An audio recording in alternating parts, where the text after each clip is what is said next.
خدا میں سے جو آج ہم سیکھیں گے وہ سیکھیں گے کہ خدائے قدوس کا جو سبت ہے،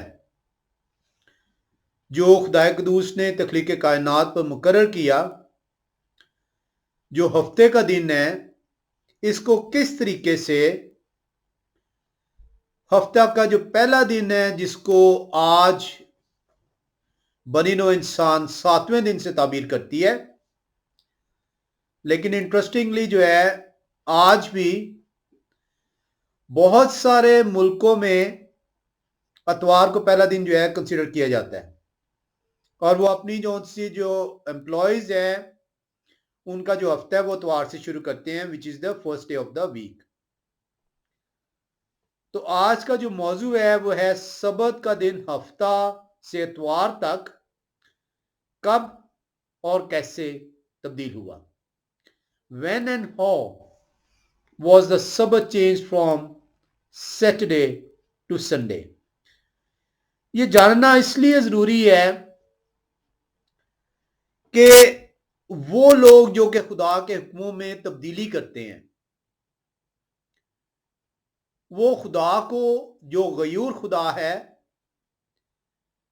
انہیں چیلنج کرتے ہیں کہ اس سے کوئی فرق نہیں پڑتا کہ آپ نے حکم کیا دیا ہے،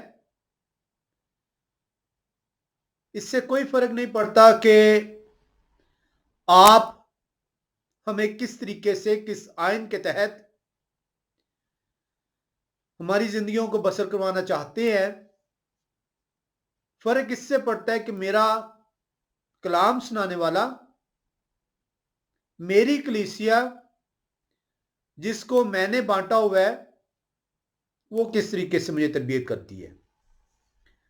یہ سوال کہ ہفتہ جو سبت کا دن ہے، جو کہ ہفتے کا آخری دن، جو کہ 7واں دن ہے،